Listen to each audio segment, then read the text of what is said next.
मैं शाश्वती हूँ, श्रीमती शाश्वती पुरोहित। ये नाम मैंने खुद रखा है अपना। मेरे नाना जी ने मेरा नाम सुनैना रखा था। जानते हैं क्यों? पैदा होने पर पूरे चेहरे पर बस मेरी आंखें ही दिखाई दिया करती थी। बड़े होने पर लोग मेरी आंखों की तारीफ करते थे। स्कूल में जब किसी को मेरा नाम याद नहीं रहता तो यही कहते, अरे वो लड़की, वो जिसकी आंखें बड़ी सुंदर सी हैं।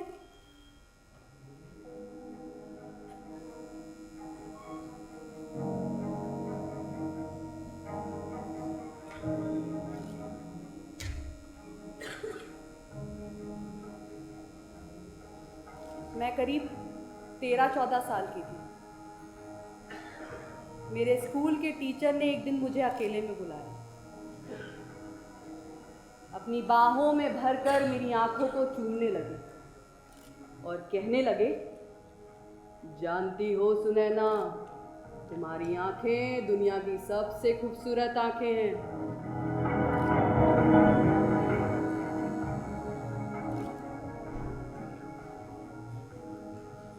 मेरी टीचर मेरी पिता के उम्र के थे, पर पता नहीं क्यों उनका चूमना मुझे अच्छा नहीं लगा। जिन आंखों से मुझे खुद बहुत प्यार था, उन्हीं आंखों से मुझे नफरत सी हो गई। आंखों को तो नहीं बदल सकती थी मैं, इसीलिए मैंने अपना नाम सुनैना से बदलकर शाश्वती रख लिया। समग्र को भी सबसे पहले मेरी आंखें ही पसंद आई, मैं बाद में। समग्र से माने या ना माने, फिलहाल मैं तो यही मानती हूँ। और जो कुछ भी मैं अपने बारे में आपको बता रही हूँ, उससे समग्र असहमत भी हो सकते हैं।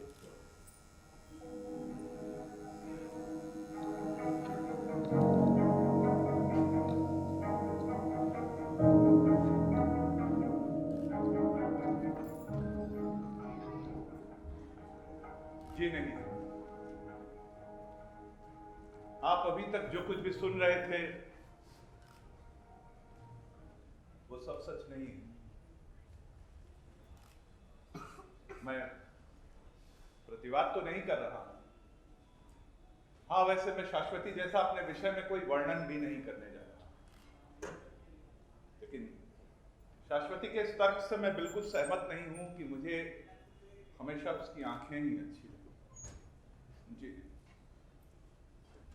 आप यकीन कीजिए, मैंने जो भी पेंटिंग्स बनाई हैं उसमें कभी भी कहीं भी शाश्वती की आंखों को याद नहीं रखा, कहीं भी। हाँ, शाश्वती ने अपना नाम जब सुनैना से बदलकर शाश्वती रखा तो उसके इस निर्णय में मैंने पाया कि वो अपने व्यक्तित्व को, अपने स्वाभिमान, अपनी शक्ति के बल पर कायम रखना चाहती है। जाहिर है उसके व्यक्तित्व के इसी सौंदर्य ने मुझे आकर्षित भी किया था। नतीजा आज हम लोग पति पत्नी हैं। मैं धर्मपत्नी नहीं कहूंगा, हाँ वो मेरी सहगामिनी थी। हम दोनों ने साथ साथ जीवन जीने के सपने बुने, साथ साथ रहने की कस्में खाई।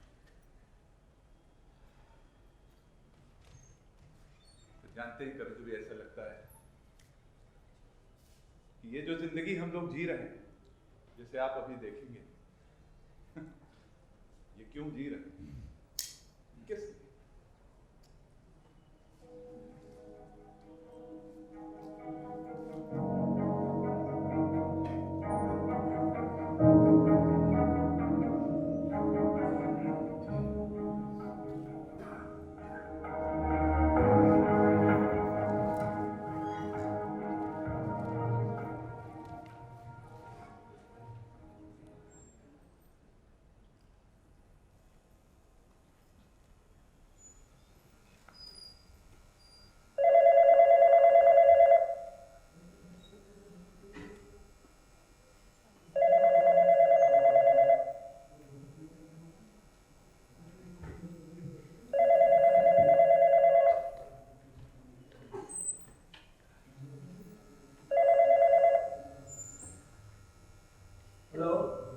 हेलो। Good morning. मॉर्निंग। कैसे हो? मैं ठीक हूँ। ये बताओ ऑफिस के लिए कितनी देर में निकल रही हो? हेलो। हेलो, ज़रा ज़ोर से बोलिए, आपकी आवाज़ नहीं आ रही है। जी मुझे कुछ सुनाई नहीं दे रहा, ज़रा ज़ोर से बोलिए। जी जी बात कर रहा हूँ। हाँ जी, बस 1 मिनट। समू, देखो तुमसे कोई बात करना चाहता है। कह दो घर पे नहीं है, कह दो जैसे ही फोन आया कहीं निकल गए। वैसे भी मुझे उस आदमी से बात नहीं करनी है। ये क्या बदतमीजी है? कोई तुमसे बात करना चाहता है और ये क्या मैनर्स है, जबकि मैं बता चुकी हूँ कि तुम घर पर हो। या तो तुम मुझे पहले ही बोल दिया करो कि तुम घर पर होते हुए भी नहीं रहते। हेलो। जी वो अभी कहीं निकल गए हैं। जी मैं आपको खुद मिला लूँगी। जी मैं रखती हूँ, बाय। तुम्हारे पति का फोन था क्यों? What do you mean by तुम्हारे? और मुझे समझ नहीं आता कि तुम्हें हर फोन कॉल अतिरिक्त है फोन कॉल क्यों लगता है? हर फोन कॉल नहीं लगता है, सिर्फ वही लगता है जो होता है, और वो जिस पर तुम्हारी वो पहली आवाज आती है। जी जरा जोर से बोलिए, आवाज धीमी आ रही है। न तो आवाज धीमी आ रही होती है और ना ही लाइन खराब होती है। ये सिर्फ एक इशारा होता है कि पति नाम का प्राणी घर में मौजूद, लिहाजा ठीक ढंग से बात नहीं हो सकती। किस ठीक ढंग से बात नहीं हो सकती? और क्या मैं किसी से फोन पर बात भी नहीं कर सकती? क्या मुझे किसी से बात करने के लिए तुमसे परमिशन लेनी होगी कि मैं किससे बात करूं, किससे बात नहीं करूं, क्या पहनूं, क्या नहीं पहनूं? तुम ये क्यों चाहते हो कि पूरा ब्रह्मांड तुम्हारे इशारों पर चले? पता नहीं किस कॉम्प्लेक्स के शिकार होते जा रहे हो। तुम्हारी इन्हीं हरकतों की वजह से मैं तुमसे तंग आ गई हूँ। अरे मैं तंग वंग नहीं आया हूं, और ना ही मैं ये चाहता हूं कि पूरा ब्रह्मांड मेरे इशारों पे चले, और ना ही मैं ये चाहता हूं कि जैसा मैं चाहता हूं तुम सब कुछ वैसा ही करो। मैं तो सिर्फ इतना चाहता हूं। मैं ये चाहता हूँ, मैं वो नहीं चाहता, मैं ये चाहता हूँ। पता नहीं कब खत्म होगा तुम्हारा ये मैं का भाव, तुम्हारा ये अदना सा मैं, और इस मैं की कुंडली में फंसे हुए तुम। इतना ही विश्लेषण अगर अपने जीवन के प्रति कर लिया होता ना, तो एक आत्मविश्वास होता खुद पर। अपनी जिंदगी तो तबाह कर ही रहे हो। इस परिवार में जैसे ग्रहण सा लग गया है। मैं तबाह कर रहा हूं तुम्हारी जिंदगी? मैं तबाह कर रहा हूं? मैं तबाह कर रहा हूं या तुम तबाह कर रही हो मुझे? और सुनो, इस परिवार में ग्रहण की वजह मैं नहीं हूं, तुम समझे? तुम चीखिए मत मिस्टर समग्र। चीखना चिल्लाना मुझे भी आता है। चीखने से जिंदगी की समस्याएं हल नहीं हुआ करती हैं, समझे? कुछ नहीं समझे।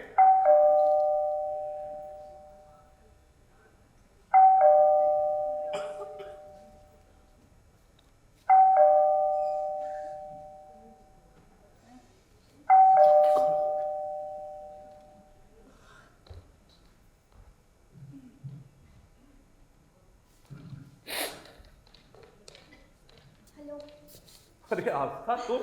आई एम सॉरी, लगता है मैं गलत वक्त पर आ गई हूँ। आप लोग शायद कुछ पर्सनल डिस्कस कर रहे थे। मैं चलती हूँ, फिर कभी आऊंगी। नहीं, ऐसी कोई बात नहीं। हमारे यहाँ तो ये अक्सर हुआ करता है। कोई जरूरी नहीं कि अगली बार तुम आओ तो ऐसा कुछ हो ना। हाँ, ये अलग बात है, ये सब ना सुनने के लिए तुम इनसे कहीं एकांत में मिलो। शाश्वती, क्यों हमारे पर्सनल मैटर में किसी और को घसीट रही है? क्या ये अच्छा नहीं होगा कि तुम अपनी इस जबान की एनर्जी को किसी और रचनात्मक काम में लगाओ? अच्छा, ऐसे माहौल में क्या रचनात्मक हो सकता है? ऐसे में तो तुम अपने स्टूडियो में रंगों की बर्बादी करके कैनवस खराब कर सकते हो या सिगरेट की पूरी पैकेट फूक सकते हो, लेकिन मैं नहीं। मैं कैनवस खराब करता हूँ? चलो, अरे तुम तो कुछ अच्छा कर सकती हो। 2 कप चाय बना लाओ अदरक के साथ। Be a good wife. Kitchen केवल महिलाओं के नाम पर रजिस्टर्ड नहीं है, और वैसे भी तुम ही कहते हो ना कि दुनिया के महान शेफ पुरुष ही होते हैं। कुछ नहीं तो चाय तो बना ही सकते हो। आप लोग बैठिए, अगर इजाजत हो तो मैं चाय बना कर लाऊं? नहीं, अगर आज इस घर में चाय पी जाएगी तो वो मिस्टर समग्र पुरोहित ही बनाएंगे। ओके, बैठो आस्था, मैं बहुत अच्छी सी चाय बना के देता हूँ।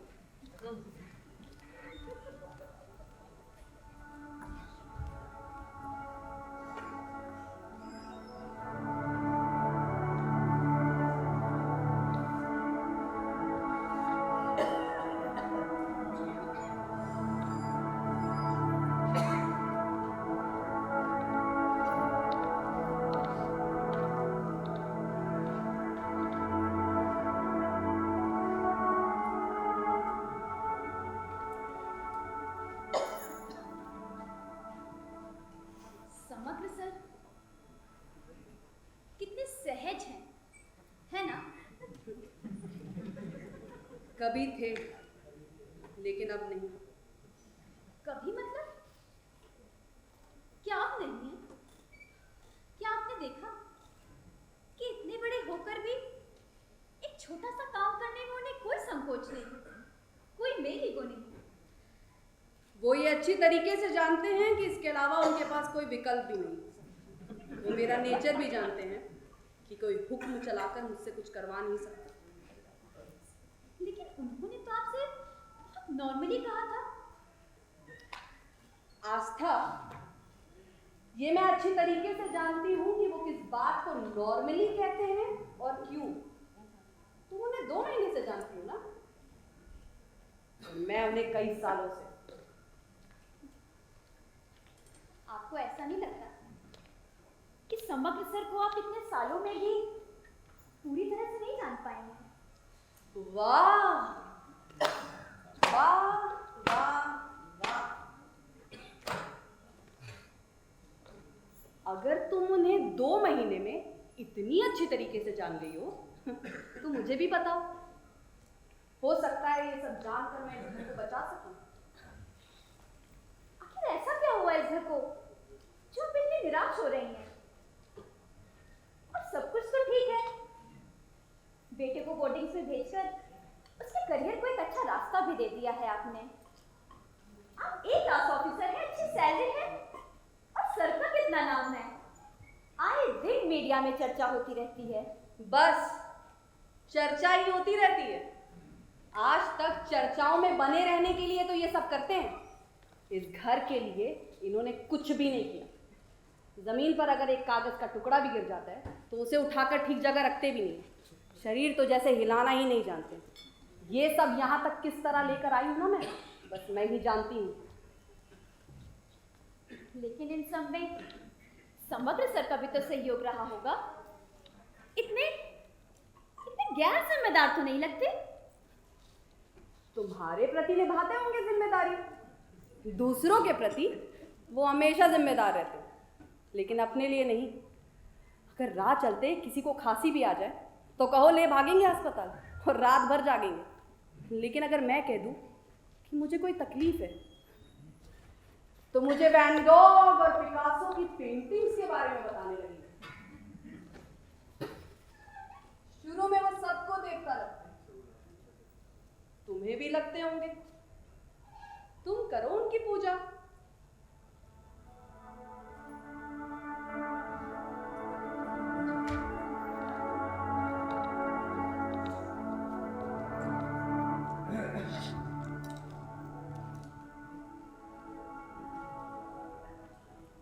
Sorry ma'am. मुझे दूसरों की पर्सनल लाइफ में इंटरफेयर नहीं करना चाहिए।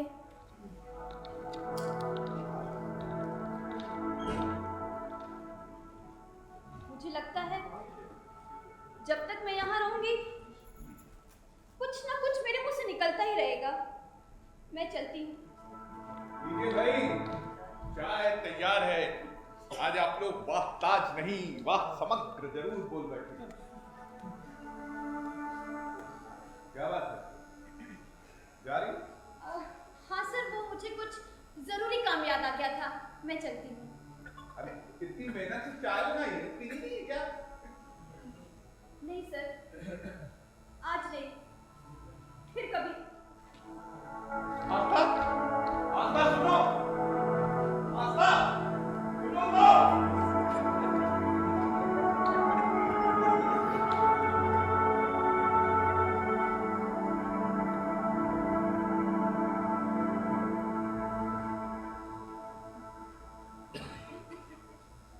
क्या कह दिया तुमने उससे?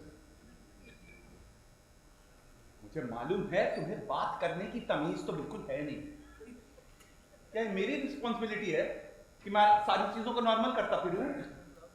मैंने उसे जाने के लिए नहीं कहा था। तो फिर क्या कहा था? तुम कब किस बात को किस लिए कहती हो? ये समग्र पुरोहित से अच्छा कोई नहीं जान सकता। मैंने कहा ना, मैंने उसे जाने के लिए नहीं कहा था। तो फिर क्या कहा था? अगर उसकी इतनी चिंता है तो उसी से जाकर पूछो। अरे मैं तुमसे पूछ रहा हूं। जरूरी नहीं कि मैं तुम्हारे फिजूल के सवालों का जवाब देती फिरूं।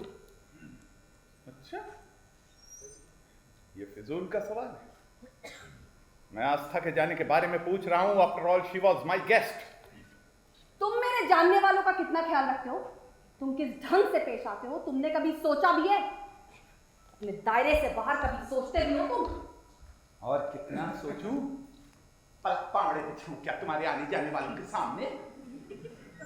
कितनी बार नौकरानी के ना रहने किचन में जा जाकर चाय तक बनाई हमने, और वो तुम्हारा 2 कौड़ी का बॉस सक्सेना उसके साथ बैठा हूं ड्रिंक्स लेके उसे कंपनी देने के लिए। और क्या क्या करती हो तुम? ये सब जो तुम करते हो ना, मेरे ऊपर कोई एहसान नहीं करते हो। हर आपत्ति और विपत्ति में इन्हीं लोगों ने साथ दिया है। जब जब इस घर में कोई परेशानी आई है, इन्हीं लोगों ने मदद की है। अच्छा। तुम्हारे वो सो कॉल्ड झोला छाप बुद्धिजीवियों ने साहित्यिक भाषा में संवेदना प्रकट करने के अलावा कुछ भी नहीं किया। अच्छा। और क्या तुम्हें पता है, जब तुम इन फेफड़ों को सिगरेट के धुएं से सड़ाकर हॉस्पिटल में पड़े थे, तो इस पहाड़ जैसे मेडिकल बिल की भरपाई किसने की थी? किसने? कितना गिनाऊं मैं? अगर कोई हमारे लिए इतना कुछ करता है और तुम उन्हें अगर चाय या ड्रिंक सर्व कर देते हो, मेरे ऊपर कोई एहसान नहीं करते हो। सुनो मैडम, तुम्हारे उन लोगों द्वारा जो भी किया गया एहसान है वो पर्सनली तुम्हारे लिए किया जाता है, क्योंकि वो तुम्हारे लिए कुछ करना चाहते हैं। उनकी मेरे प्रति, इस घर के प्रति कोई संवेदना वगैरह नहीं है तो तुम्हारे प्रति आकर्षण, और उसी के एवज में सब कुछ किया जाता रहा है और किया जाता रहेगा। तुम कितने घटिया हो सकते हो, ये मैंने कभी सोचा भी नहीं था। सो मीन, शर्म आनी चाहिए तुम्हें। अरे थोड़ी सी शर्म तो तुमको भी आनी चाहिए। Try to think yourself. सोचो जरा, अपने बारे में भी सोच के देखो। अगर मैं इतनी घटिया हूं तो क्यों चिपके हुए हो मेरे साथ जोक की तरह? क्यों एक घटिया इंसान के साथ रह रहा है ये महान व्यक्ति? क्यों मेरा पिंड नहीं छोड़ रहे हो तुम? क्या मैं तुम्हें फोर्स कर रही हूं उस घर में रहने के लिए? सुनो, ये घर सिर्फ तुम्हारा नहीं है, ये घर मेरा है।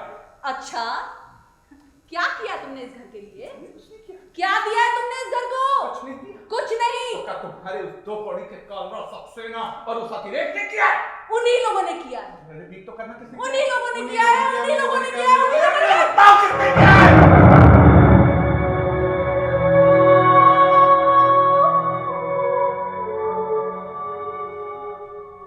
तुम बस यही कर सकते हो, कायर, घटिया, 2 कौड़ी के इंसान।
हेलो मम्मा, कैसी हो? मैं ठीक हूँ बेटा। तुम कैसे हो? मैं भी ठीक हूँ मम्मा, पर तुम्हारी आवाज को क्या हो गया? Any problem? नहीं बेटा, कोई प्रॉब्लम नहीं। वो बस गले में खराश थी। ओह मम्मा, पापा कहाँ हैं? घर में सबसे पहले फोन पापा ही उठाते हैं। कहीं बाहर गए हैं क्या? नहीं बेटा, वो घर पर ही है। तुम तो जानते ही हो कि कभी कभी वो घर पर होते हुए भी बाहर रहते हैं। क्या मतलब? ओहो, लगता है आप लोग की फिर लड़ाई हुई है। आप लोग इतनी छोटी छोटी बातों पे लड़ते क्यों हैं मम्मा? बेटा, छोटी छोटी बातें हर घर में हुआ करती हैं। तुम इन सब बातों से परेशान मत हुआ करो। ओके मम्मा। मम्मा, पता है हमारे यहाँ मिस्टर हुसैन को इनवाइट किया गया है। वो अपने लाइफ और वर्क को लेकर कॉलेज में लेक्चर देंगे। मम्मा, उन्हीं की पेंटिंग पापा ने ड्राइंग रूम में लगा रखी है। You know mamma, I am fan of mister Hussain. जब मैं उन्हें बताऊंगा कि मैं genius dad mister Samagra province का बेटा हूँ, वो मुझे बहुत अच्छे से ट्रीट करेंगे, है ना मम्मा? सुना है अपने किसी इंटरव्यू में उन्होंने डैड को भी मेंशन किया था।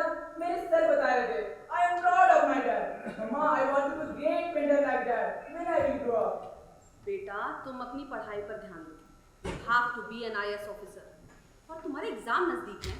मम्मा, आईएएस के इंटरव्यू में भी मिस्टर हुसैन के बारे में पूछा जा सकता है। फिदा हुसैन और तैयब मेहता के बारे में उतनी ही जानकारी रखो जितनी जरूरी हो।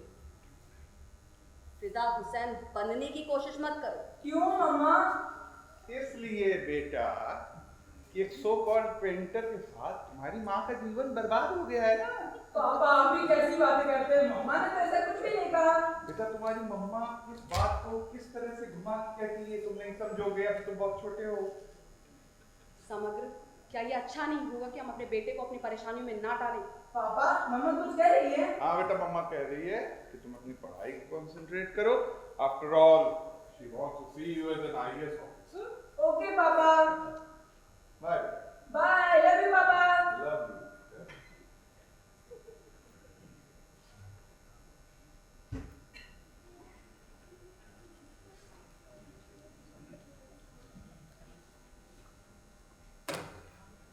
समग्र, क्या ये अच्छा नहीं होगा कि हम अपने बेटे को अपनी परेशानियों में ना डालें? अरे ये डायलॉग तो तुम पहले भी कई बार बोल चुकी हो। लेकिन इस बार मैं सीरियसली बोल रही हूँ। मैं भी बहुत सीरियसली सोच रहा हूँ। क्या? यही कि अब हमको अपने बेटे से कुछ नहीं छुपाना चाहिए। क्यों? उसे हर स्थिति के लिए तैयार रहना चाहिए। किन स्थितियों के लिए? भविष्य की स्थितियों के लिए। लेकिन मुझे भी तो पता होना चाहिए भविष्य में ऐसी क्या स्थितियां पैदा हो रही हैं। जो स्थितियां इस घर में उत्पन्न है, उससे तो भविष्य में कुछ भी स्थितियां पैदा हो सकती है। मुझे भी तो बताओ कि क्या होगा। तुम अच्छी तरह से जानती हो शाश्वती। मैं कुछ नहीं जानती समग्र। मैंने कहा ना, अपनी ये दोनों आंखें खोल कर देखो, आप समझ जाओगे सब।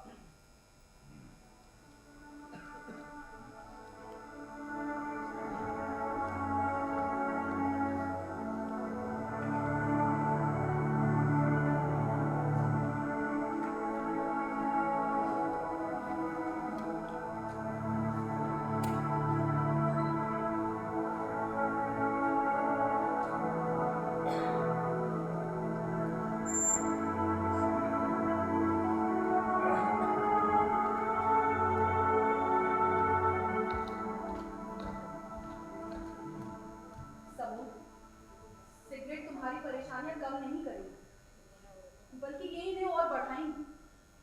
क्यों खोखला कर रहे हो अपने आप को? डॉक्टर पहले मना किया सिगरेट हटो। बात कुछ होता है तो मत ले जाना डॉक्टर के पास। सब कुछ आम मूंद कर देख भी तो नहीं सकती। सामने आने पर मुझे ही तो झेलना पड़ता है। वही मैंने कहा तो, इस बार कुछ होता है तो मत ले जाना डॉक्टर के पास। और वैसे भी तुम्हारे उन चाहने वालों की बड़े एहसानात है तुम पर, मुझ पर, जिसे तुम शायद चुकता कर रही हो अभी तक। आखिर तुम चाहते क्या हो? ना खुद जी रहे हो और ना मुझे जीने दे रहे हो।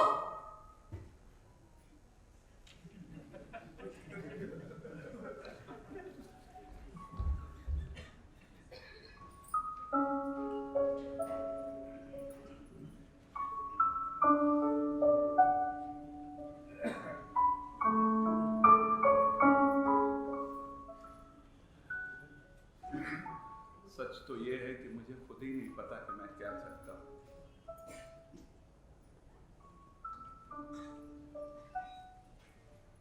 क्या सारी गलती मेरी है? क्या जो कुछ इस घर में होता है उन सब के पीछे मेरा ही दोष है? यार आखिर वो सब कुछ क्यों नहीं होता जो मैं चाहता हूं?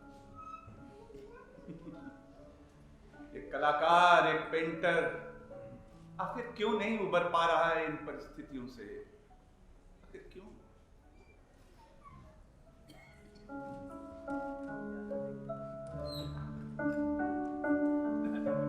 शाश्वती,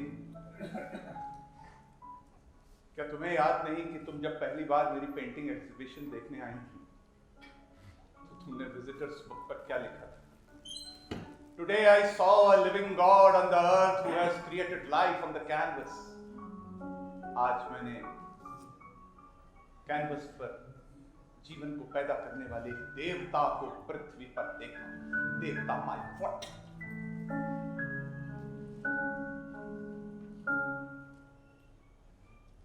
क्या आज वो देवता तुम्हें दिल दिल करके मरता नजर नहीं आता?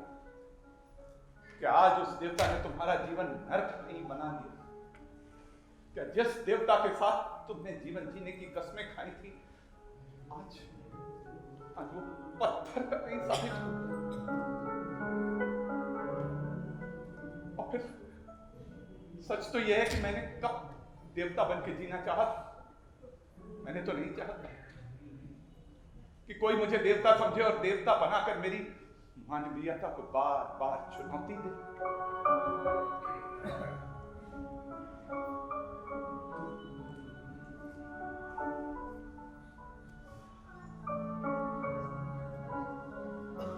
आप ही बताइए, क्या कोई भी आदमी किसी की संपूर्ण अपेक्षाओं पे कभी खरा उतर सकता है? क्या कोई भी किसी की पूरी ख्वाहिशें पूरी कर सकता है? कभी? तो फिर मुझसे ही इतनी अपेक्षाएं क्यों पाली गई?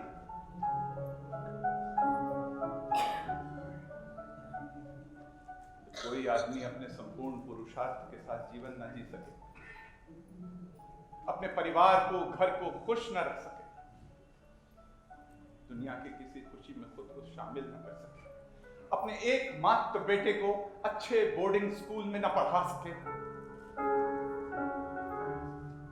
जब सारी दुनिया चीख चीख कर कोई उत्सव मना रही हो तो उस वक्त समग्र नाम का ये मनहूस पेंटर, ये कलाकार अपने काल कोठरी जैसे स्टूडियो में कैद रंगों से कैनवस पर खिलवाड़ कर रहा है।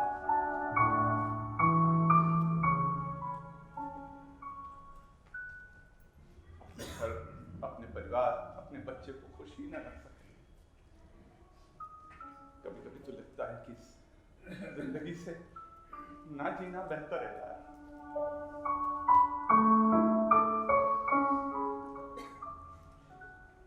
मैं क्या करूं? हे ईश्वर, मैं क्या करूं? क्या तुम्हें भी मेरी चीख पुकार सुनाई नहीं पड़ती? क्या ईश्वर नाम की कोई चीज है इस दुनिया में?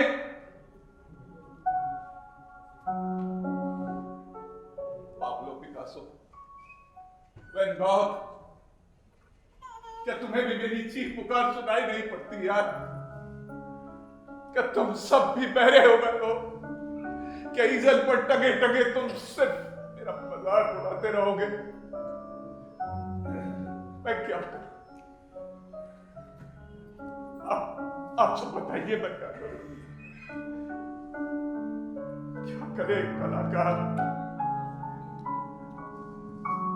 क्या करूं? क्या करूं?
फिर वही बेवकूफ़ी की बातें।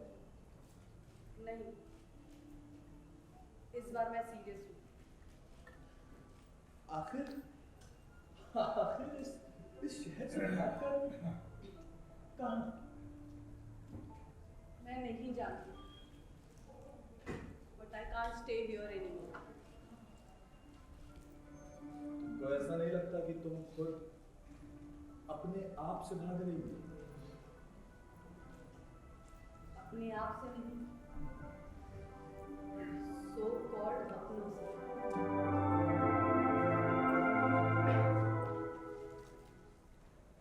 अच्छा, तुमने वो नाटक देखा है? क्या नाम है वो उसके राइटर का? वो राकेश मोहन।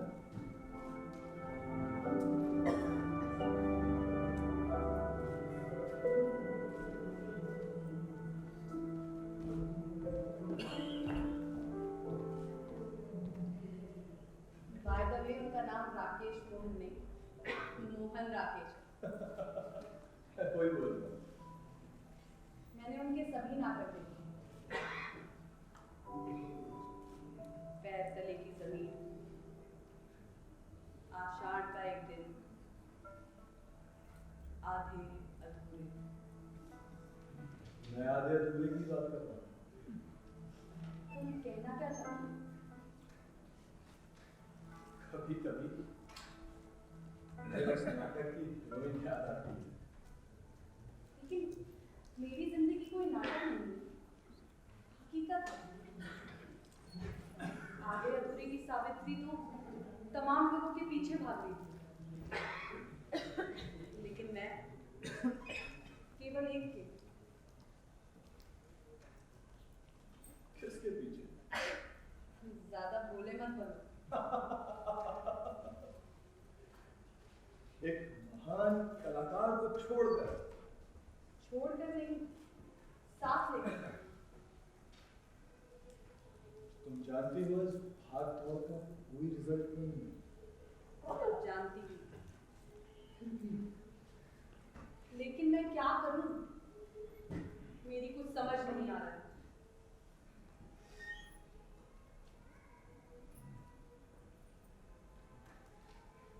एक काम कर सकती हो। तुम कुछ भी कहो, मैं करने के लिए तैयार हूँ। मेरी समझ में नहीं आता। मैं जब भी तुमसे कहता हूँ कि एक काम कर सकती हो, तुम हरदम यही कहती हो कि तुम कुछ भी कहो, मैं करने को तैयार हूँ। फिर ऐसी कौन सी बात है तुम मेरी हर बात मानने के तैयार रहती हो? क्योंकि मैं तुम्हारे प्रति, शायद इसलिए तुम्हें समग्र में कोई इंटरेस्ट नहीं रहा। नहीं, इसलिए नहीं कि मुझे उसमें कोई इंटरेस्ट नहीं, बल्कि इसलिए क्योंकि तुम मुझे अच्छे लगते हो, बुरे नहीं। क्या है तुम्हारे इस पूरे की परिभाषा? तुम एक पूर्ण पुरुष, a complete person।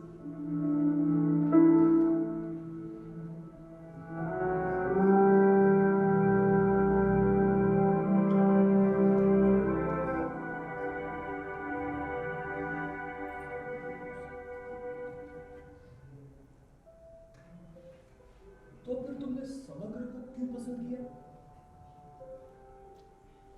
ये मेरे जीवन की सबसे बड़ी भूल थी, और तुम्हें पाकर मैं इस भूल का पश्चाताप करना चाहती हूँ। तो तुम उसके साथ सुखी नहीं हो? मेरे सुख की अपनी परिभाषा है। I can't bear that child anymore। 40 साल का वो आदमी बच्चा लगता है। हाँ, वो बच्चा ही है, मेरे पीछे पीछे चलने वाला, मेरी हाँ में हाँ करने वाला मेरी कमाई की रोटियां तोड़ने वाला। मैं थक चुकी हूँ, मुझे किसी का सहारा चाहिए।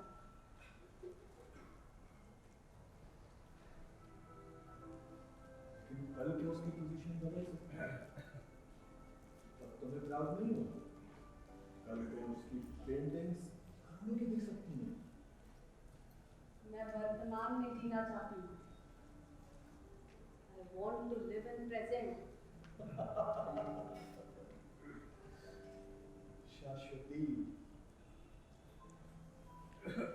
तुम्हारा वर्तमान क्या है? तुम तो फिर समग्र क्या है? मेरा अतीत। लेकिन समग्र तो तुम्हारे पीछे नहीं पड़ा था, तुम ही उसके पीछे पागलों की तरह पड़ी थी। जैसा कि तुम्ही ने बताया। हाँ हाँ, ये मेरी कमजोरी है कि मैं जो कुछ भी करती हूँ पागलों की तरह करती हूँ। पागलों की तरह उसके पीछे इसलिए पड़ी हूँ क्योंकि वो एक दुनियावी इंसान नहीं लगता। उसकी आंखों में बच्चों जैसी इनोसेंस है। उसके हाथ जब कैनवस पर चलते थे तो ऐसे लगता था जैसे एक सुंदर सौम्य सृष्टि का निर्माण कर रहा है। इसीलिए मैं उसके पीछे पागलों की तरह पड़ी हूँ। और अब वो देवता नहीं लगता। लगता नहीं, बल्कि है। वो अब भी देवता है, लेकिन मुझे देवता नहीं चाहिए, मुझे इंसान चाहिए। एक पुरुष जिसकी मुट्ठी में सब कुछ हो। मुझे अतिरेक चाहिए जो जिंदगी के तमाम फील्ड में इनिशिएट कर सके। मैं उससे चाहती हूँ जो मुझ पर हुकूमत कर सके। हुकूमत? लेकिन तुम हुकूमत बर्दाश्त नहीं करती हो। हुकूमत बर्दाश्त करना तो तुम्हारे नेचर में नहीं है। मैं उस आदमी की हुकूमत बर्दाश्त नहीं कर सकती जिस आदमी के बेडरूम में भी मुझे ही पहल करनी पड़ती।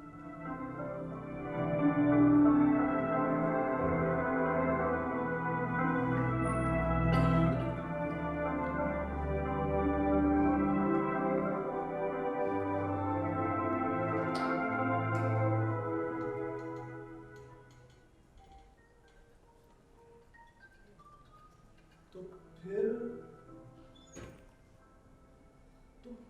तुम पूरी दुनिया से ये अपेक्षा क्यों करती हो?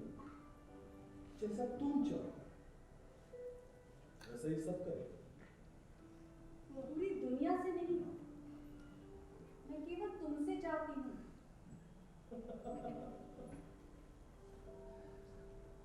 झूठ बोल रही हो।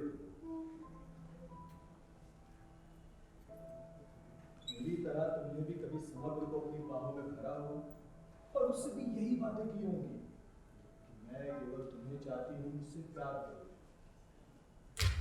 आज मुझसे कह रही हो, कल तो किसी और से भी कह सकती हूँ।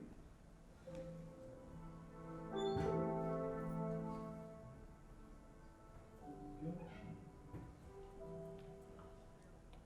बोलती क्यों नहीं?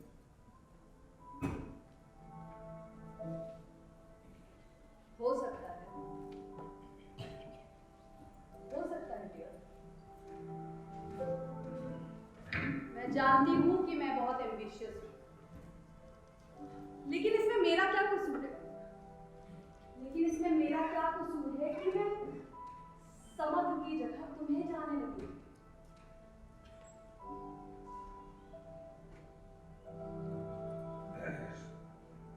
अतिरेक, I love you.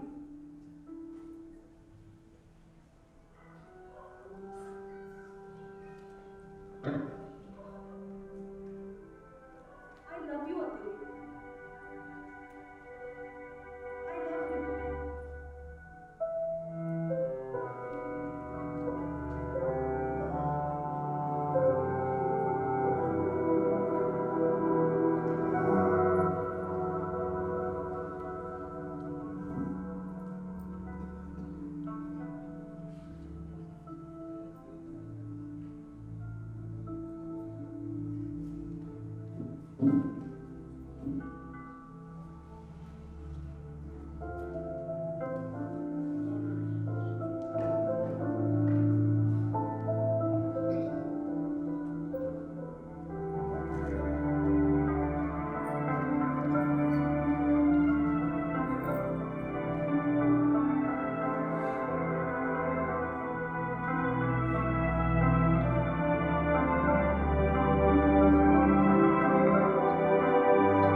यथार्थ से जोड़ के नहीं रखते ना अपने आप को, भागते रहते हैं उससे और खुद को घेरे रहते हैं काल्पनिक दुनिया में हमेशा।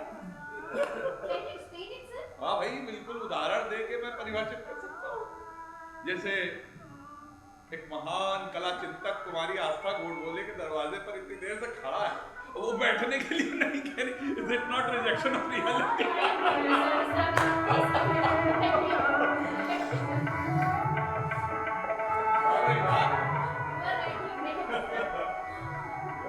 ये कमरा है आपका।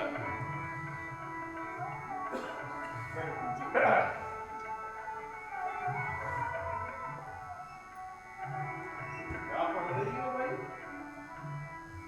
ओहो, lust for life Irving Stone को पढ़ रही हो? मरना चाहती हो क्या?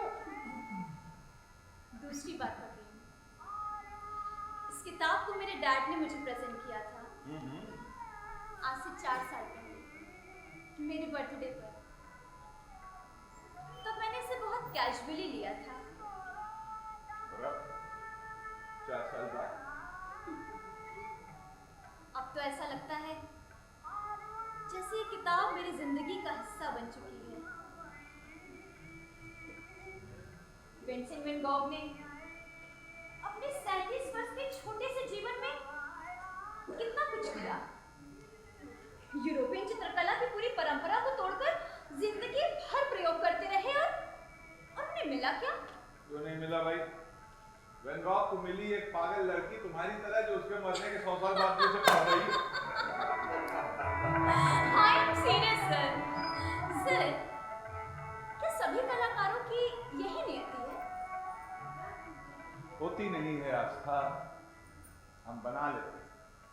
नहीं रख पाते हैं ना संतुलन खुद में और दुनिया में, खुद ही मारते हैं अपने आप को। और जानती हो, इस आत्महत्या का जिम्मेदार कोई बाहरी आदमी नहीं होता, न समाज से न परिवार से, हम खुद होते हैं। कोई बकवास है ये। सर, आपको तो तेज बुखार है। इस तेज बुखार में आप बाहर क्यों निकले? I want exile। उससे वनवास चल रहा था। आज सुबह से ही थोड़ा सा पिंडा गर्म था। आप बैठिए, मैं आपके लिए अभी चाय बना कर लाती हूँ। अरे सुनो आस्था, बैठो, बातें करते हैं। क्या चाय? आप बैठिए, मैं अभी चाय बना के लाती हूँ, फिर बातें करेंगे।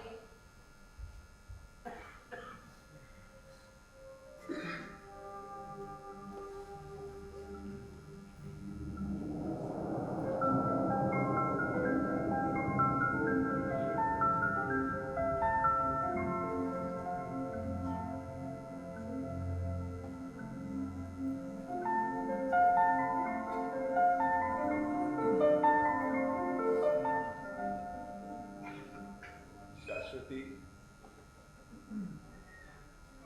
तुम उस दिन फोन पर अतिरेक को वर्ल्ड टूर पर ले जाने के लिए मना रही थी ना।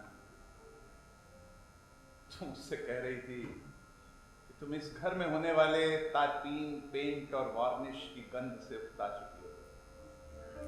मेरे अचानक आ जाते ही तुम लोगों की बातें पूरी नहीं हो सकी।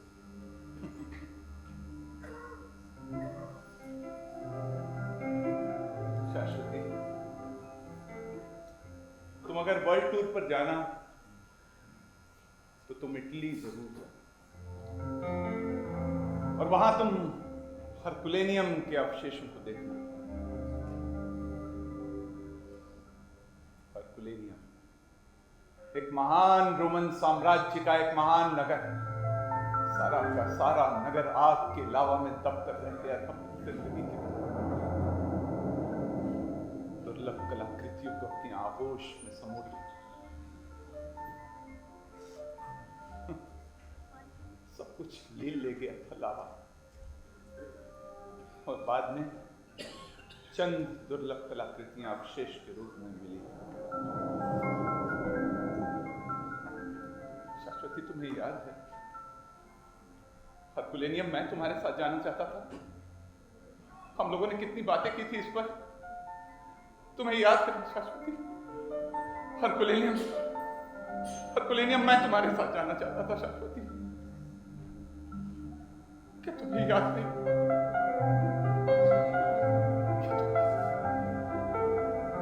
हरकुलेनियम मैं तुम्हारे साथ जाना चाहता था। हरकुलेनियम मैं तुम्हारे साथ जाना,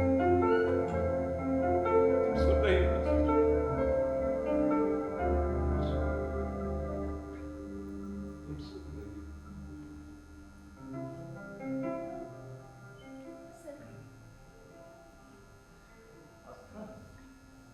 शाश्वती मैम को आप घर छोड़ा है, ये दवा ले लीजिए। चाय बना लाई, दवा भी ले। यार, एक सिगरेट मिलेगी क्या यार? सॉरी, सिगरेट तो मैं पीती नहीं, तो यहाँ पर सिगरेट होने का सवाल ही पैदा नहीं होता। हाँ, अच्छा हो आप ये दवा लेकर चाय पी लें। पता नहीं कि दुनिया की सारी औरतें सिगरेट से इतनी नफरत क्यों करती हैं? सिगरेट से नहीं करती, सिगरेट पीने वालों से करती हैं, क्योंकि बाद में होने वाली परेशानियों से औरतें ही रूबरू होती हैं। वही शाश्वती का डायलॉग और वही लेक्चर तुम्हारे पास भी है। लगता है शाश्वती मैम आपका पीछा यहाँ भी नहीं छोड़ रही है। नहीं आस्था, शाश्वती मेरा पीछा उछा नहीं कर रही है यार।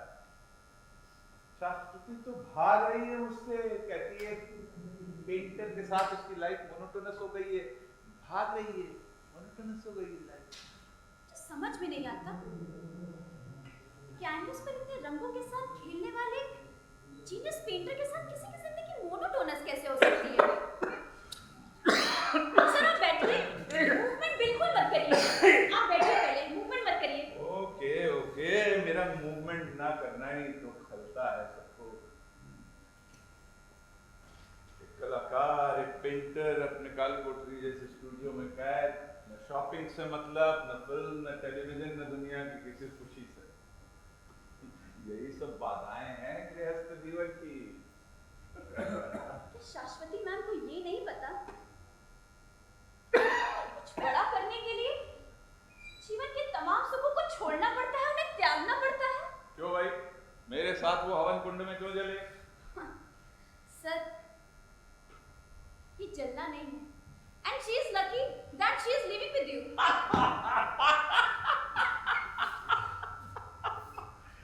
She is lucky that she is living with me. आज तक मैं यही सोचता था आस्था,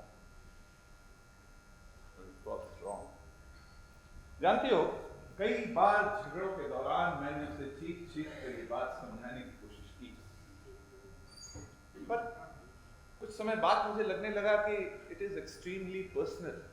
जो कुछ उसको मुझसे चाहिए वो नहीं मिल पा रहा है, और सिर्फ महानता के भरोसे पर किसी की जिंदगी सुखमय नहीं हो सकती। सर, पेशेंस रखिए, वक्त के साथ सब ठीक हो जाएगा। पिछले कई सालों से इसी का इंतजार कर रहा हूँ, ठीक नहीं हो रहा है। जानती हो, जब पहली बार वो हवाई जहाज से उड़ी तो उसे वो टिकट भी अतिरेक ने गिफ्ट किया था। पूरी जर्नी के दौरान उसके पास बैठकर मुझे ये एहसास होता रहा कि उसके पास मैं नहीं बैठा हूँ, बल्कि फिर आप गए ही क्यों उनके साथ? अपने आप को मार कर क्या करता, अपने आप को मार कर। मुझे लगा कि जो सुख सुविधाएं उसको मैं नहीं दे सकता, नहीं मिल रही मुझे, वो किसी से मिल रही, तो मैं कम से कम उसमें बाधक तो नहीं बनूं। अच्छा नहीं सर, अभी तो आपका बुखार भी नहीं उतरा, अभी आप बैठिए। सुनो मेरी बात सुनो, आज संडे है ना, आज संडे, आज मेरे बच्चे का फोन आता है, बेटे का। आज भी मैं घर पे नहीं मिला ना, तो वो कहेगा कि आज मम्मा और पापा में फिर द्वंद्व युद्ध हुआ है। वो भी अपनी माँ का ही पक्ष लेता है, बार बार मुझसे कहता है, पापा आप मम्मा से इतना क्यों लड़ते रहते हैं, पापा क्यों लड़ते रहते हैं, इतना क्यों लड़ते रहते हैं, क्यों लड़ते रहते? सर, आप सबको खुश देखना चाहते हैं, है ना? सबके छोटे से छोटे दुख को अपना बना लेना चाहते हैं, फिर भी कोई खुश नहीं है। यही तो विडंबना है। यार, एक सिगरेट मिल जाती तो मजा आ जाए। इस हालत में सिगरेट आपको और नुकसान करेगी। अरे ये तो एक चीज है जो मेरा साथ निभा रही है आस्था। मैं तेरे को सच बताऊं, मुझे तो लगता है कि ये दुनिया, सब लोग दुनिया के पराये। साथ कहाँ निभा रही है? देखिए, आपको सिगरेट पीना है और आपको मिल नहीं पा रही है। यही नियति है मेरी, जो मैं चाहता हूँ मुझे नहीं मिलता, या और कलाकारों को भी नहीं मिलता होगा। अच्छा, मैं तुम्हें एक बात सजेस्ट करता हूँ, तुम ना शादी मत करना, और मेरे जैसा कोई स्ट्रगल करता हुआ कलाकार मिल जाए तो और भी मत करना।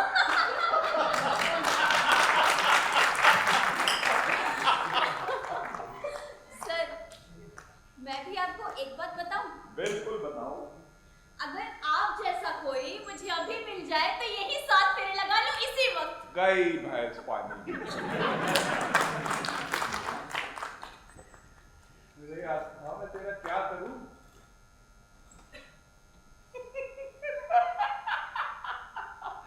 ये जो कला साधिका का सपना सजाए बैठी हो ना, ये यूं मिनटों में चूर चूर हो जाएगा। केटली भर भर के चाय पहुंचाती रहोगी स्टूडियो में, और मैरिज एनिवर्सरी पे एक साड़ी गिफ्ट नहीं कर पाएगा। जीवन में यही सब कुछ नहीं है, इसके परे भी है बहुत कुछ। अरे भाई, यही सारी डायलॉग तो शाश्वती भी शादी से पहले कहा करती थी, लेकिन आज भाग रही है सुखों की तलाश में, भाग रही है। कभी कभी समझ में नहीं आता आखिर क्या है सुख की परिभाषा। यही है कि आप जब तक जिंदा रहो, दूसरों के लिए सोचो, करते रहो, मरते रहो। जिस दिन आपने ये सब बंद कर दिया, आपकी जिंदगी नर्क कर दी। आपने क्या कुछ नहीं किया शाश्वती मैम के लिए। अरे अगर आज भी एक कांटा चुभ जाए ना उनके पैर में तो चीख पड़ेंगे आप। मैंने कहा ना, सिर्फ कांटे चुन लेना ही काफी नहीं है, जरूरी ये है कि रास्ते में कांटे ही ना हो। इसीलिए मेरा तुमको सजेशन है कि शादी मत करना। लेकिन मैं तो करूंगी। करो भाई करो, ये तो वो लड्डू है कि जिसने खाए वो पछताए और जिसने नहीं खाए वो भी पछताए। अच्छा एक बात बताओ, have you heard the name of Vithwan? One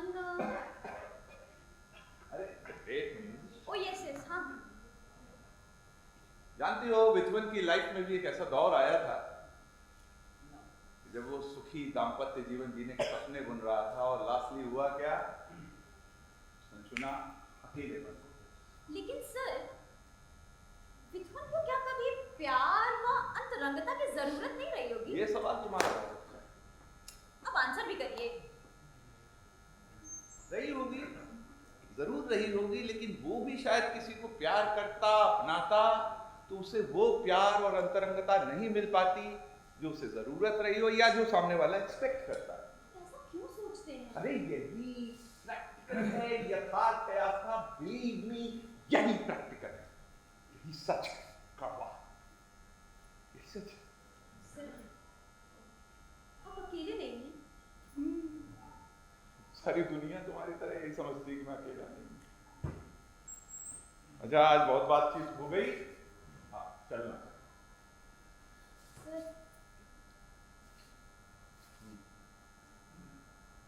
आप बिल्कुल अकेले नहीं हैं। मैं आपके साथ हूँ।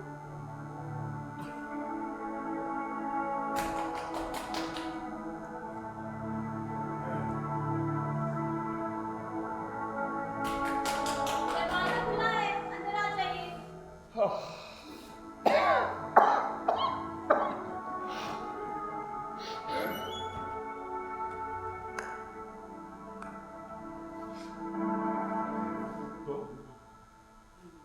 कम से कम घर फोन तो कर दिया होता। सुबह सुबह घंटों गायब रहने का क्या मतलब है? कहाँ कहाँ ढूंढते ढूंढते यहाँ तक पहुंची हूँ। मैम, सबको तेज बुखार है। जानती हूँ, जब जब इनको कोई तकलीफ हुई है ये बाहर भागते हैं, पूरी दुनिया से सहानुभूति बटोरने के लिए। अपना घर तो इनका दुश्मन है। फिर क्यों शुरू कर रही हो यहाँ भी ये सब?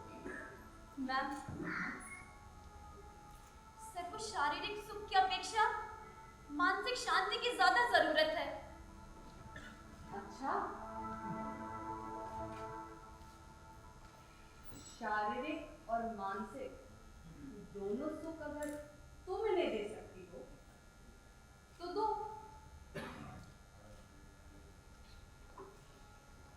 घर जाने की क्या जरूरत है? तो मैं चलूं?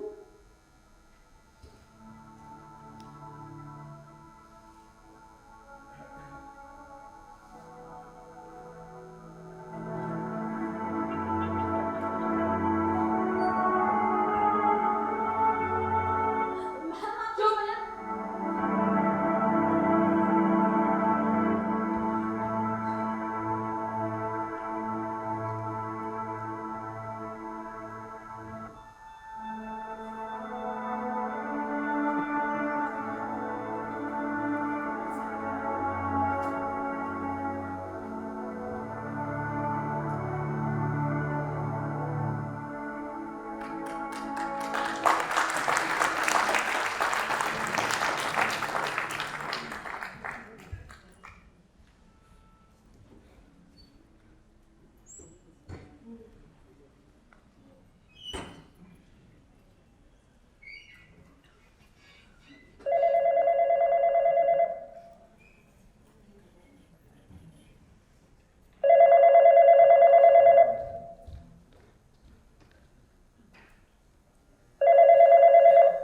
हेलो, हाँ मैं, कैसे हो? मेरी आवाज आ रही है? फिलहाल आवाज इतनी साफ है कि हम बात कर सकते हैं। अच्छा सुनो, मेरा गोवा के बिजनेस शेड्यूल बन रहा है, सो अगर तुम चाहो तो कोई ऑफिशियल ट्रिप निकाल सकती हो। और वो अब्रॉड जाने का क्या? अंग्रेजी में कहावत है, A journey of 1,000 miles must begin with a single step. शुरुआत अपनी कंट्री से करते हैं, बाकी हम तो आपके गुलाम हैं।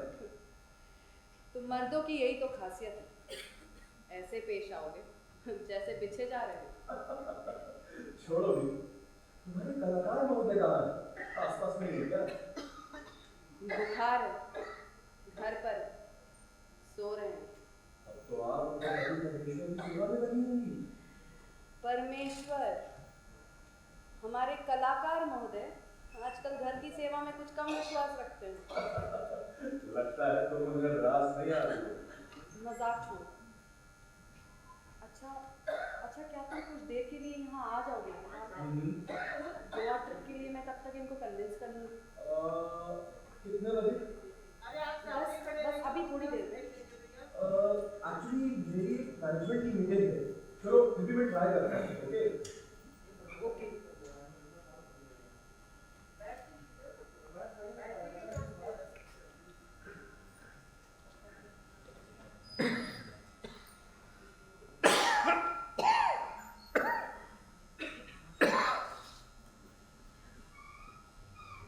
बुखार कैसा है? कम है, बदन ठंडा ठंडा लग रहा है। चाय ठंडी कर दी ना? तुम्हें बात करने से फुर्सत को तब ना। तुम उठकर चाय ले भी सकते थे। तुम्हारे साथ यही तो प्रॉब्लम है, तुम बार बार चाय ठंडी करते रहो और मैं बार बार गर्म करती फिरूं। रख दो चाय यहीं रख दो। अब इतने सालों में मुझे आदत हो गई है ठंडी चाय पीने की। रखो।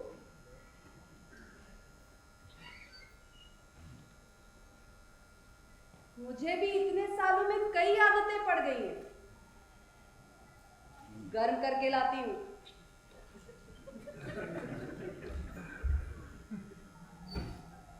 आदतें भी क्या हैं कि आदतों की दुश्मन हुई जाती हैं।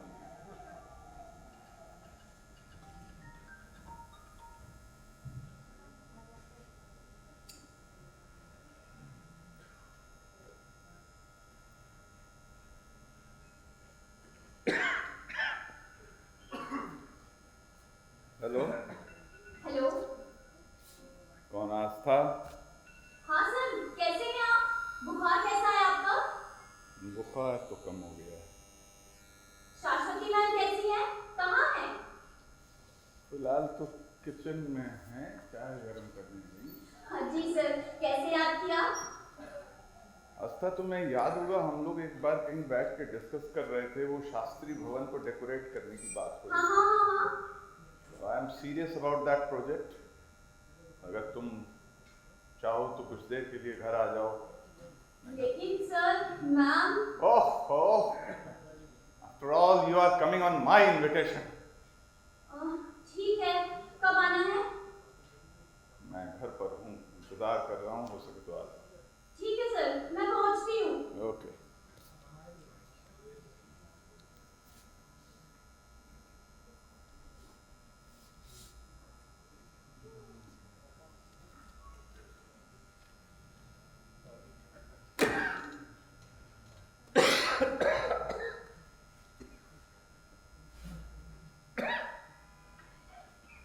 क्या तुम कहीं जा रहे हो? नहीं, मैंने किसी को घर पे बुलाया। किसे? आस्था को। मुझे उससे कुछ पर्सनली डिस्कस करना है। लेकिन मैंने भी आज किसी स्पेशल गेस्ट को बुलाया। तो बेटर होगा कि तुम अपने उस स्पेशल गेस्ट को ले जाकर कहीं और मीटिंग करो। समग्र।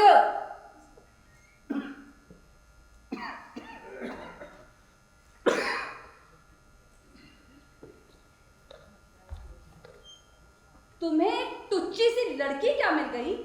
तुम्हारे तो पैर जमीन पर नहीं पड़ रहे हैं। अरे, कुछ सालों पहले तब तुम मुझे मिली थी, तब भी मेरे पांव जमीन पे नहीं पड़ रहे थे। तुम मेरी बराबरी उस वाहियात लड़की से कर रहे हो? Shut up! जब देखो तब पक पक पक पक पक पक। वो कोई ऐसी वैसी लड़की नहीं है, एक जीनियस आर्ट क्रिटिक समझती हो तुम? सबसे बड़ी बात यह है कि वो मेरा सम्मान करती है और मेरे साथ तुम्हारा भी। सम्मान, माय फुट। क्या कहा?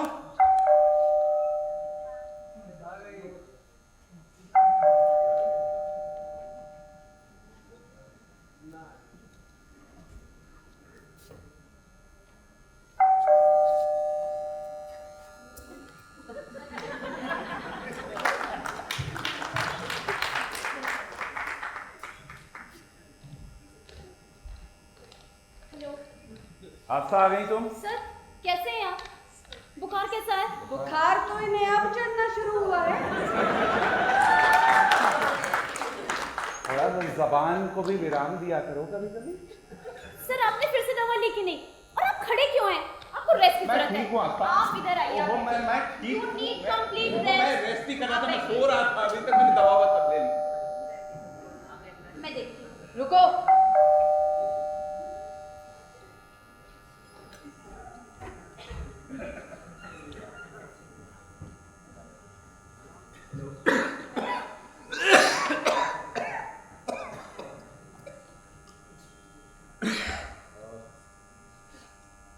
सॉरी, वो मैनेजमेंट की मीटिंग में देर हो गई। क्या हुआ? तुम्हारी तबीयत नहीं ठीक है क्या? तबीयत दरअसल आज इनके पति की खराब है और दूसरी समस्या ये है कि इनका पति आज घर में मौजूद है। यही इनकी समस्या है। समग्र, अच्छा होगा कि तुम रेस्ट करो। अरे मैं रेस्ट ही कर रहा हूँ इतने दिन से। पेंटिंग बनाता हूँ, रेस्ट करता हूँ, पेंटिंग बनाता हूँ, रेस्ट करता हूँ। तुम बहुत भाग दौड़ कर रही हो, अच्छा हो कि तुम कुछ दिन के लिए रेस्ट करो। ये समग्र। जी हाँ, इनके सो कॉल्ड पतिदेव। बहुत कुछ सुना है आपके बारे में, अखबारों में भी काफी कुछ पढ़ता रहता हूँ आपके बारे में। हाँ, मैं भी आपके बारे में इनसे बहुत कुछ सुनता रहता। वैसे आप हैं बहुत इंटरेस्टिंग इंसान। हो सकता है।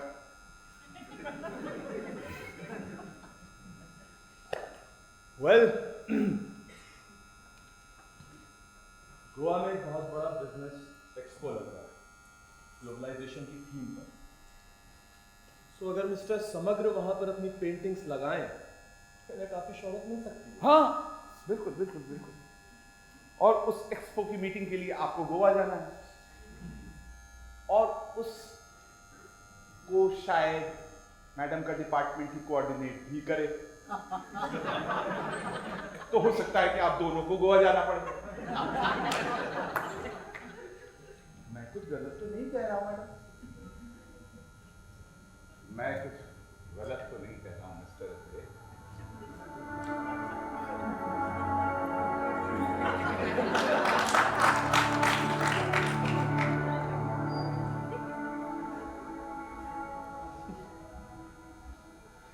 This is too much.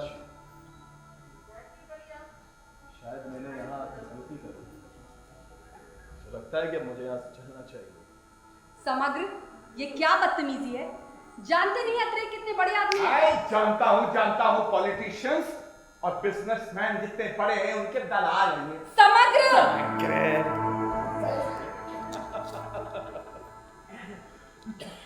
By the way, आप जैसे पेंटर्स मेरी कंपनी के साइन बोर्ड्स पेंट किया करते ओ वाह हैं। वाह वाह वाह वाह वाह वाह वाह भाई वाह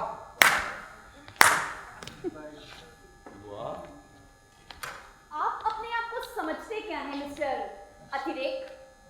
आपको क्या लगता है आपका ये बैंक बैलेंस दुनिया के तमाम आर्टिस्टों को खरीद सकता है? तो ये आपकी भूल है। Have you heard the name of Rembrandt, Michael Angelo? क्या आप उन्हें खरीद सकते हैं? अच्छा होगा कि तुम हमारे मामले में ना बोलो। माफ कीजिएगा, ये मात्र आपका मामला नहीं है।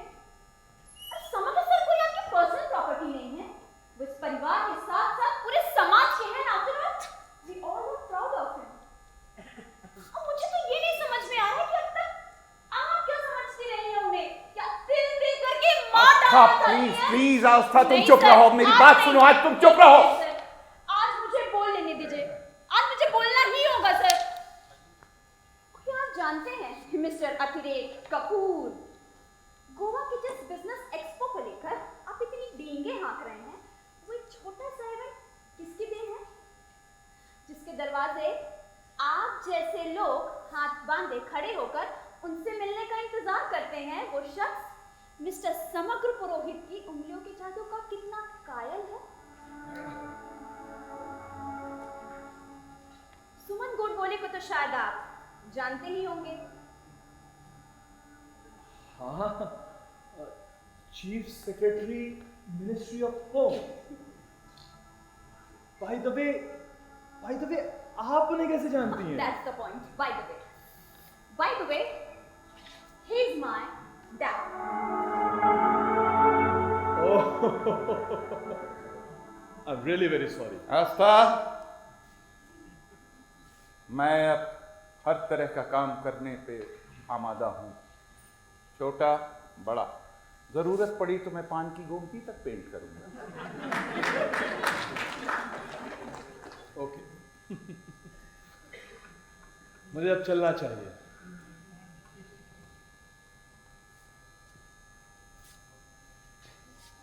तुम्हारा जो भी डिसीजन होगा मुझे बता दो।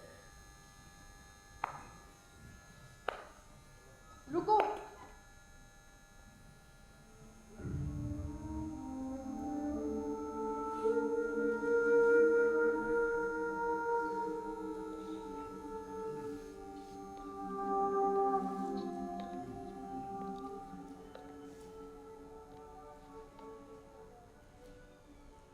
मैंने फैसला कर लिया है।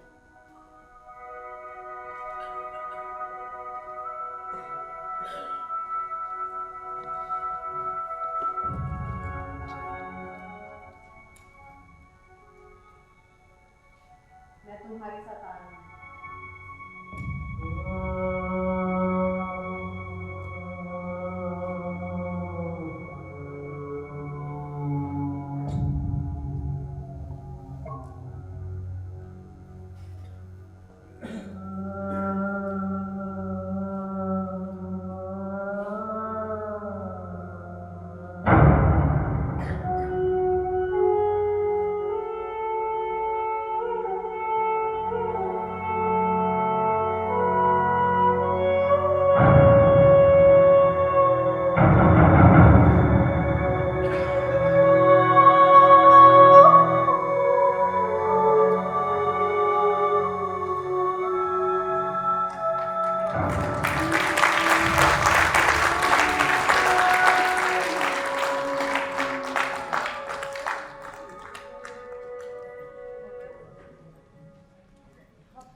प्लीज प्लीज सर, आपको पद्मश्री के लिए चुना गया है आस्था प्लीज।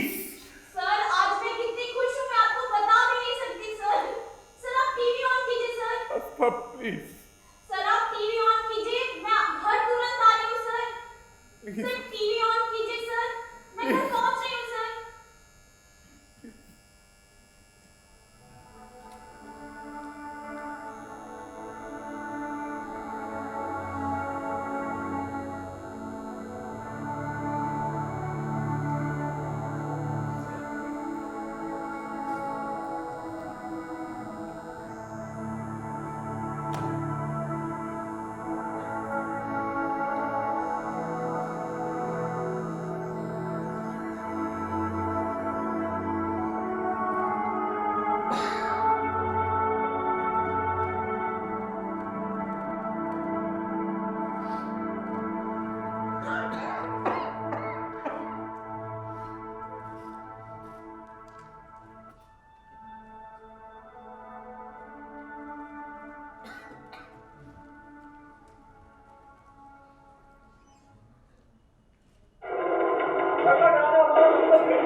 राजधानी में गणतंत्र दिवस परेड की तैयारियां जोरों पर है।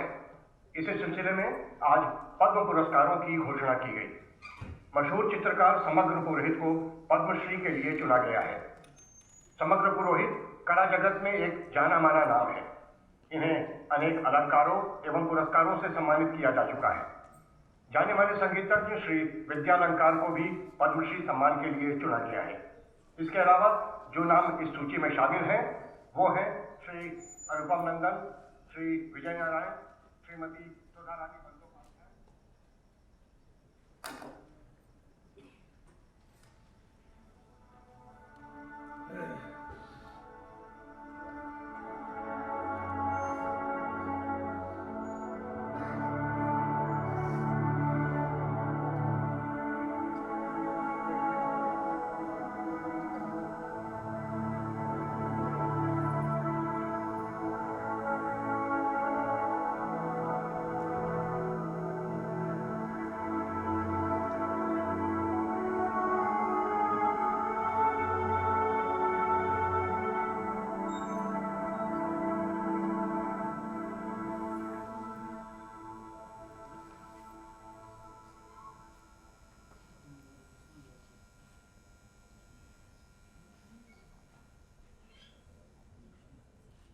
पापा